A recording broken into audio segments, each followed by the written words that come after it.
Bantu banje ndibaza aho muri mwese mumeze neza. Uyu munsi tugiye kuraba igice cya kabiri cha Snake Boy, bisobanura umuhungu w'inzoka. Ama umuhungu wihindura inzoka, nico gice tugiye kuraba igice cya kabiri. Ndibaza mwese muribuka aho twahereje babarozi bashitse kuri yanzu wa muhungu yarariko. Uyu munsi tugiye kuraba igice cya kabiri turabe byagenze gute. Reka dutangure filime yacu rero sasa. Itangurira babarozi bahamagara Bendiro. Bendiro, tutangulia hano sasa. Kuna mtu tunamtafuta. Hivyo basi. Kaa kwa kutulia. Tuza. Hari umuntu tuko turarondera. Genda urabe hariya. Genda urabe. Nuko bagenda. Ndibaza murazi mwezi niki Jiji amicaro c'abarozi. Yarinjiyemo amazi. Yaragarutse. Oya nta muntu mbonye. Bigenze gute. Cyarababaye. Lakini n'umurozi avuze ko ata muntu abonye mubiga wa muhungu yobarihe. Wa muhungu nzi twe yarari ndani yo bagiye. Wa mukecuru yarasubiye indani kuraba munzu. Umuntu nasizinga hari. Arevye hejuru kumva umuhungu nawe yibereye. Ulijuaje kama anakutafuta? Wamenye gute yuko bari ko barakurondera? Nilisikia mazungumzo yenu. Numvise ivyo mwani muravuga. Unase waje kuona? Wibaza ko batakubonye buryo? Ntibambonye. Shuka. Ururuka rero. Yamubwiye yururuke. N'umuhungu yinyegeje bajya barozi barimwe baramurondera ku neza ku nabi barimwe baramurondera bamurondeza nk'urushinge garuka kuyigwara ubibi w'amazi. Babarozi no baracasaka nunga harimo wapi uriyo baracasaka baracarondeza ikijiji cyose cyaro cyose mpaka bari baze kubabona nuko bagenda abantu bose barabatinya babo. Intanzu nimwe muri kino cyaro batemererwa gusaka yone n'abarozi bagusaka ku nabi no ku neza ntibarinda no kuvuga nuko baramukanye. Nubwo buri mu nzu wambaye ubusa we nivyo ntibibaraba bone baza bahita binjira gusa. Ariyo wapi ntawuriyo baracarondeza wibuka yanzu basiga niyo bamuzanze mwanzi nimwe wa mubibe ndio niyo umuntu yarari akene ntavyo ntawe bigeze babona kuko yari yamaze kugirana kwihisha. Tugaruke ku mwami ari we chief umuyobozi w'akarere n'ivyegera vyiwe. Umugore wiwe yaraje nuko baramukanya. Samahani chief. Wihangane muyobozi. Ninaweza kuzungumza nawe kidogo? Nashobora kuvugana nawe? Bakira babenyewe baraje babarozi. Chief. Oya muyobozi icara. Mbona unanipa heshima? Kubera ko ushaka kumicubahiro nkuko. Shikamoo baba. Marahaba binti yangu. Mahoro papa. Ni sawa. Kuna ugeni wowote umewasili hapa? Abantu mwakiriye ngaha bashitse. Oya papa. Chief. Muyobozi. Tumezunguka kila kona ya kijiji hiki. Yakino sijapata kumuona huyo. Sigeze mbona uwo muhungu wa muhungu w'inzoka. Na vipi kama umemficha kwa maslahi yako binafsi? Baba wamunyegeje bwo? Oya sina munyegeje. Kama angekuepo. Yaba aliho. Binti yako angekuepo. Umukobwa we yari kuba yabikubwiye. Kama umemficha pasi na yeye kumuona. Nimbo uwo mukobwa wanje nawe atabona, wamunyegeje umukobwa wanje atabona. We Gendo suzume bana bantu sirabize genda urabe sawa nagi nuko bagenda. Yaga aragarutse kwista mukuru hayupo nta uriho.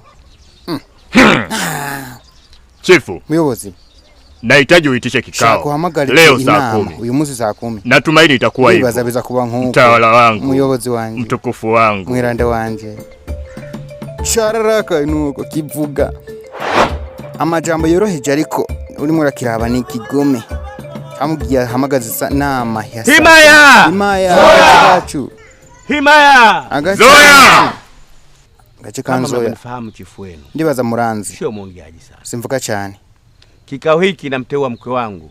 Iyi nama n'umwuko wanje ari buze kuyivugamo.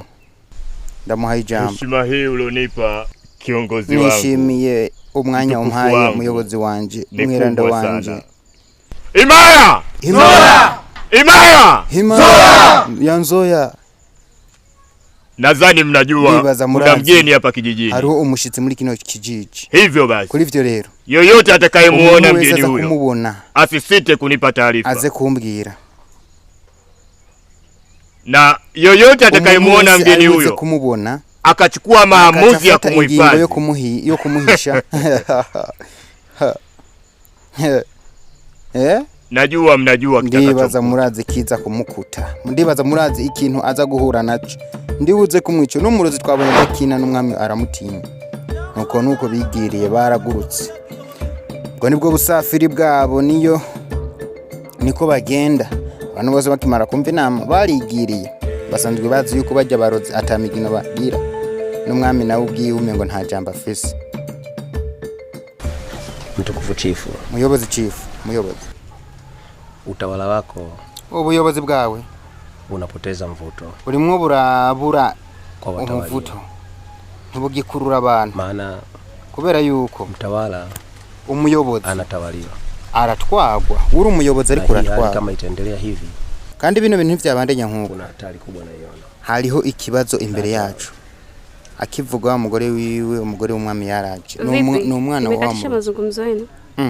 Mpagariza ibyo mwarimo muravuga. Mbona kimetara gafa? Kumengo muciye munuma. Hapana mtukufu Malkia. Oyaha, mwera Malkia. Hakuna jambo lote la maana.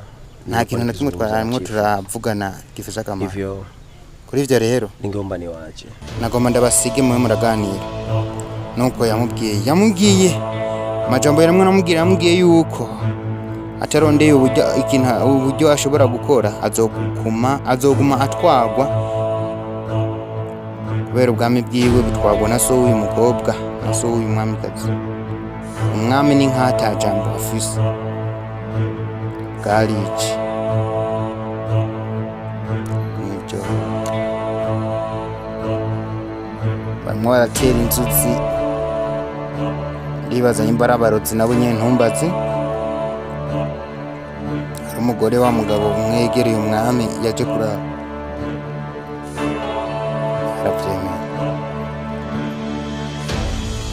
Sinzi ibintu barimo bararagura biraboneka kumenya ibintu by'ubupfumu. Naona kuna usalama kwa chief. Ndabona hariho amahoro ku muyobozi wacu. Kwa baba mbele yake. Nta kibazo na kimwe kiri imbere yiwe. Mubwire. Naona nyota yake inang'aa. Ndabona yuko inyenyeri yiwe yaka munsi y'ukwezi. Na none vipi kuhusu utabiri wako? Unaonesha nini juu ya kijana mgeni? Bimeze gute kuri ubwo buhanuzi bwawe ujya muhungu mushasha muri kino cyaro? Bimeze gute? Hari indoto ndibuze kubona mu ijoro niho ndibuze kugusobanurira. Nzogusobanurira ivyari byo. Yaramuhaje tujye muhungu we bimeze gute? Amubwiye ati ari indoto ntegereje kubona. Harantu yazindukiye afise n'uruhembe. Uyu ni wa mugore w'umurozi twabona mu ijoro ari kumwe na cacegera cy'umwami. Karibu mtabiri. Na mbona ngo mweretse kuje hakiri kare. Nanje kukuraba no kuvuza ihembe. Ihembe yaratangaye. Wa mukecuru atangwe kuvuza ihembe. Sinzi ngaje kurivugiriza iki yaje handi wa muhungu asanzwe waba. Wa muhungu kumbe dole wa mugore akivuza ihembe. Wa muhungu yabuze kuva atangura gusohoka. Raba mu maso hiwe. Atanguye kwirasaga ibintu bimeze nk'inzoka. Wa mugore yarumiwe. Numurozi w'iki kijiji w'iki cyaro niwe abame bacako bagomba kuraba ivyabo. Nocikwe n'igice cya gatatu. Ndibaza igice cya gatatu tuzokireba turebe ujya mu nyokuru kashoboye gufuza ihembe ujya mu hungu agasohoka yabuze n'inguvu. Mbega mu gice cya gatatu bizaba bimeze gute? Ujya mu hungu yoba azoba amerewe gute? Kuri ivyo rero nyimba ukoneye kumenya uburyo vyagenze ntucikwe n'igice cya gatatu. Umuhungu w'inzoka igice cya gatatu.